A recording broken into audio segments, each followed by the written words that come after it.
Hello hello technical वाले हौसला channel पर आप लोग का स्वागत है। वेलकम है सारे लोगों का। कैसे आप लोग हैं, क्या हाल चाल है? अपना हाल चाल जरूर कमेंट करेंगे और अपनी समस्या कमेंट करके बताएंगे। देखिए, इस तरीके से आपको वीडियो को लाइक करना है, इस तरीके से सब्सक्राइब करना है, इस तरीके से घंटी को दबाना है, ये जरूरी करें। और आज 14 अगस्त है, बेहद ही महत्वपूर्ण गुरुवार का दिन है, बेहद ही महत्वपूर्ण दिन है। 14 अगस्त 2025 को भाद्रपद माह के कृष्ण पक्ष की षष्ठी तिथि है, मतलब भाद्रपद का षष्ठी तिथि। और इस तिथि पर रेवती नक्षत्र और शुक्ल योग का रहने वाला है, जो कि महत्वपूर्ण रहने वाला है। और आज की बड़ी खबरें बताएंगे, पूरी खबरें। भाई बड़ा बड़ा चैनल लोगों को जोड़ के आलतू फालतू बात करता है, लेकिन यहाँ पर आपको काम की खबरें मिलेगी। तो इसलिए आप लोग लाइक करेंगे इस तरीके से, सब्सक्राइब करेंगे इस तरीके से, और घंटी को दबा देंगे। सारे लोग ये काम करेंगे भाई, घंटी जरूर दबाना है, लाइक जरूर करना। देखिए, आज का इतिहास में भारत का विभाजन हुआ, पाकिस्तान एक अलग राष्ट्र बना था, जो कि महत्वपूर्ण है। आज ही के दिन पाकिस्तान अलग राष्ट्र बना था भाई, 14 अगस्त के दिन ही। और 14 अगस्त को बलराम जयंती के अवसर पर जो है मंडला से किसान भाई बहनों को सौगात भी मिलने वाली है भाई आज ही के दिन। तो अच्छी बात है ये सौगात की बात, पाकिस्तान अलग बना था आज ही के दिन। और देखिए, यहाँ पे बड़ा बड़ा चैनल लोगों को जोड़ के आलतू फालतू बात करता है, इसलिए यहाँ पर खबरें मिलेंगे। लाइक करो भाई। देखो, नागरिकता मिलने से पहले वोटर लिस्ट में जुड़ा सोनिया गांधी का नाम, राहुल के वोट चोरी। भाई देख सकते हो यहाँ पर बिहार एसआईआर विवाद को लेकर के विपक्षी दल लगातार चुनाव आयोग और बीजेपी पर गंभीर आरोप लगा रहे हैं। कर्नाटक के उपचुनाव की वोटर लिस्ट मुद्दे पर प्रेस कॉन्फ्रेंस करके नेता तो राहुल गांधी ने वोट चोरी को लेकर जो है आरोप लगाया है। और देखिए, सुकनी और दुर्योधन के पुत्रों को सबक सिखाना होगा, तेजस्वी ने, यहाँ पर आरजेडी नेता तेजस्वी यादव ने बिहार के डिप्टी सीएम विजय सिन्हा की उम्र पर सवाल उठा दिया। इस पर सिन्हा ने पलटवार करते हुए अब सुकनी और दुर्योधन के पुत्रों को सबक सिखाने का वक्त आ चुका है। और देखो, मुनीर और बिलावल भुट्टो की वजह से पूरा फंसा है पाकिस्तान।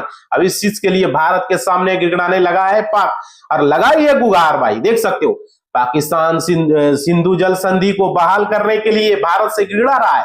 इस्लामाबाद में भारत ने इस संधि को तुरंत शुरू करने की अपील की है, जिसे भारत ने पहलगांव हमले के बाद रोक दिया। पाकिस्तान कोर्ट पर जो है यहाँ पर फैसले का स्वागत करता है भाई। तो ये चीजें हैं। चलो आगे देखते हैं, भारत की बड़ी खबरें यहाँ पर देखने को मिलेंगे भाई। सारे लोग लाइक करो इंडिया की खबरें।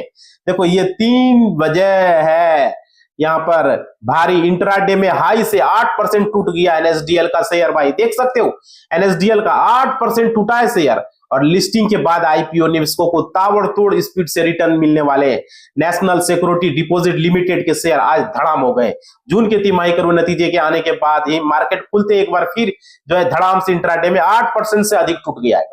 देख रहे हो शेयर बाजार में किस तरीके से टूट रहे हैं। और देखिए, रूस ने जीता यूक्रेन युद्ध, पश्चिमी देश कब स्वीकार करेंगे सच्चाई, बोले हंगरी के पीएम विक्टर ऑर्बन।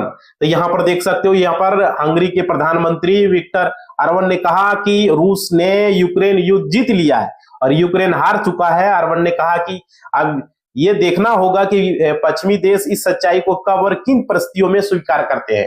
तो ये अपडेट है, निकल कर आ रही है। और देखिए, राजीव प्रताप रूडी से हारे संजीव बलियान का आया है बयान, बताया क्या है असली जीत भाई। देखो, इस चुनाव में मल्लिकार्जुन खड़गे, सोनिया गांधी जैसे दिग्गज नेताओं ने भी मतदान किया है। और कहा जा रहा है भाजपा के सांसद जहां 2 धड़ों में बंट गए हैं, वहीं विपक्ष का पूरा समर्थन राजीव प्रताप रूडी को मिला है और वो जीत गए। देखो, बिहार में सबसे ज्यादा आईएएस आईपीएस राज को बदनाम न करें, एसआईआर मामले की सुनवाई के दौरान सुप्रीम कोर्ट ने ये टिप्पणी की है भाई। तो ये अपडेट निकल कर आ रही है। सुप्रीम कोर्ट में आज बिहार और एसआईआर मामले की सुनवाई हुई है, कल ही हुआ। दौरान सुप्रीम कोर्ट ने टिप्पणी करते हुए कहा, बिहार को इस तरीके से बदनाम न करिए, बिहार में सबसे ज्यादा आईएएस आईपीएस है। और देखो, आईसीआईसीआई बैंक के बाद अब एचडीएफसी बैंक ने भी दिया है बड़ा झटका। सेविंग अकाउंट में इतनी रकम रखना जरूरी कर दिया गया है भाई। देख सकते हो, एचडीएफसी बैंक ने भी, आईसीआईसीआई बैंक के बाद अब देश के सबसे बड़े प्राइवेट बैंक एचडीएफसी बैंक ने अपने खाताधारकों को बड़ा झटका दे दिया। एचडीएफसी बैंक के लिए मिनिमम बैलेंस को बढ़ा दिया है। निजी बैंक बैंक स्पेशली लाखों खाता धारक प्रभावित होने वाले हैं भाई। देख सकते हो झटका ही झटका मिल रहा है। और देखो एस बैंक स्पेशल ऑडिट में 518 करोड़ के लोन घोटाले का खुलासा, नियम तोड़कर बेचा गया एनपीए भाई। तो देख सकते हैं एस बैंक को लेकर एस बैंक की पुरानी डील की जांच में एक बड़ा घोटाला उजागर हुआ है। और यहां पर एचडीआईएल के 500 करोड़ से ज्यादा के लोन की एआरसी को बेचने में गड़बड़ी पाई गई है। बैंक पर आरोप है कि उसने खुद ही खरीदार को पैसा लेकर ये चीजें किया है। तो देखो भाई ये है बैंकिंग सेक्टर का, हमने आपको बता रहा है, न्यूज दे रहा हूं। अब जॉब से रिलेटेड भी जान लीजिए। देखिए दरोगा भर्ती के लिए क्या आयु सीमा, 3 साल की छूट के बाद अब कौन कर सकता है आवेदन। देख सकते हो दरोगा भर्ती को लेकर के अपडेट है यहाँ पर। यूपी पुलिस एसआई भर्ती 53 साल बाद बड़ी संख्या में उम्मीदवार इस भर्ती का इंतजार कर रहे थे। हालांकि भर्ती बोर्ड ने आयु सीमा में राहत देते हुए 3 साल की छूट दी है। ऐसे में आइए जानते हैं किस श्रेणी कितनी उम्र वाले, आप वेबसाइट पर जाकर देख लेंगे भाई, तब जानेंगे, ठीक है। अब देखिए पंजाब पुलिस कांस्टेबल भर्ती का रिजल्ट हुआ है घोषित, और यहाँ पर आप स्कोर कार्ड देख सकते हो। तो अच्छी बात है, पंजाब के पुलिस कांस्टेबल रिजल्ट जो है आप 25 जारी कर दिया गया है। जिन उम्मीदवार परीक्षा दी थी वे अपना रिजल्ट पंजाब पुलिस की वेबसाइट पर जाकर जरूर चेक कर लें, समझ रहे हो। और देखो हरियाणा में असिस्टेंट डिस्ट्रिक्ट अटॉर्नी की ढेरों नौकरियां हैं और आज से करें आवेदन। वेतन है 1.67 लाख तक का। देख सकते हो हरियाणा लोक सेवा आयोग आज से असिस्टेंट डिस्ट्रिक्ट अटॉर्नी के ढेरों पदों पर भर्ती निकाला गया है। इच्छुक उम्मीदवार नीचे दी गई वेबसाइट पर जाकर ऑनलाइन कर सकते हो। अच्छी अपडेट है और देख लेना। और देखो यूपीएससी की यहाँ पर 100वीं वर्षगांठ अनोखे अंदाज में होगा, शताब्दी का जश्न, साल भर तक चलेंगे विशेष कार्यक्रम।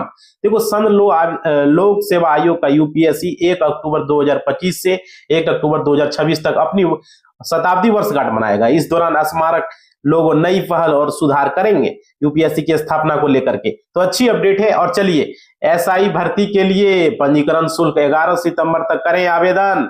आयु सीमा में भी मिली है छूट भाई, तो ये अच्छी बात है। यूपी पुलिस की भर्ती बोर्ड ने दरोगा के 4543 पदों पर भर्ती हेतु विज्ञप्ति जारी कर दी है।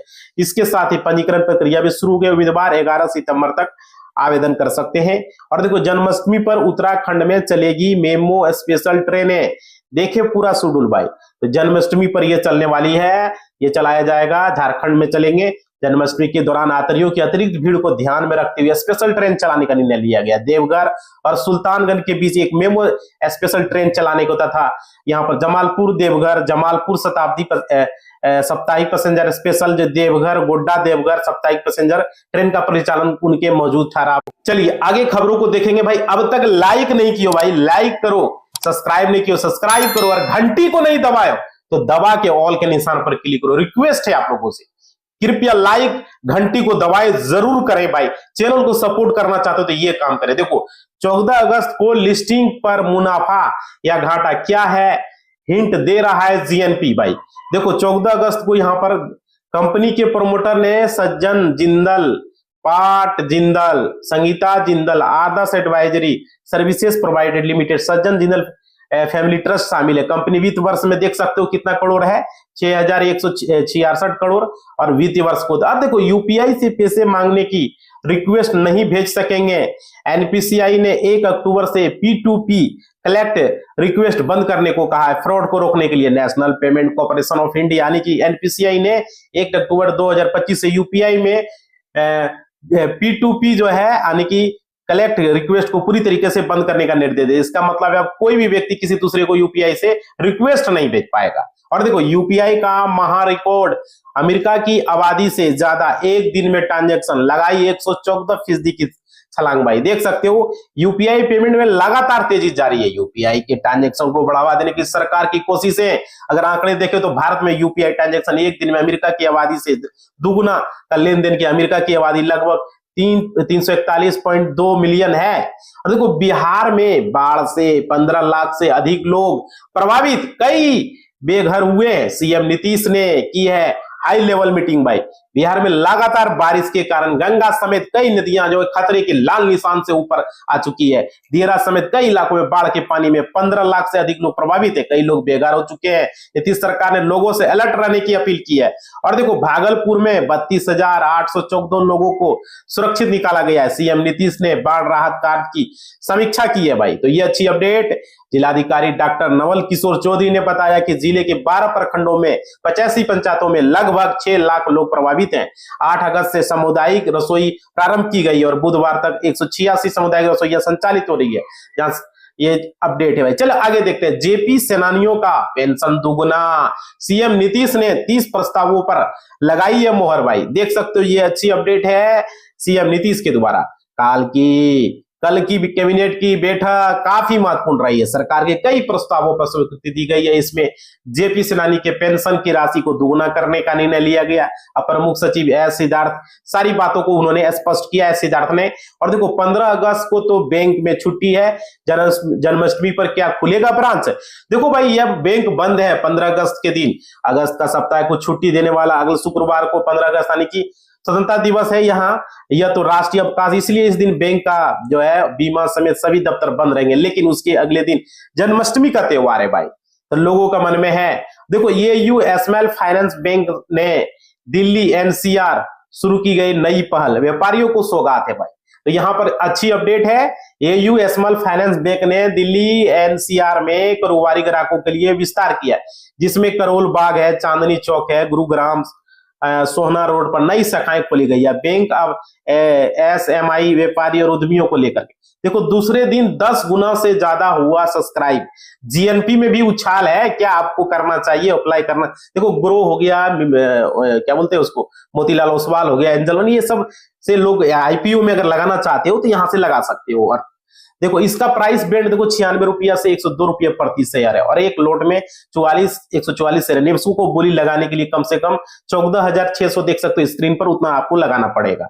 अब भाई देश भर में मैन्युफैक्चरिंग को बढ़ावा देने के लिए सरकार जल्द लॉन्च करेगी national manufacturing mission.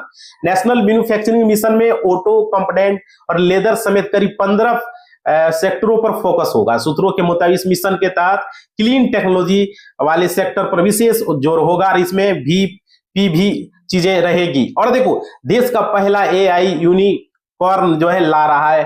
Public issue draft किया जाएगा जमा।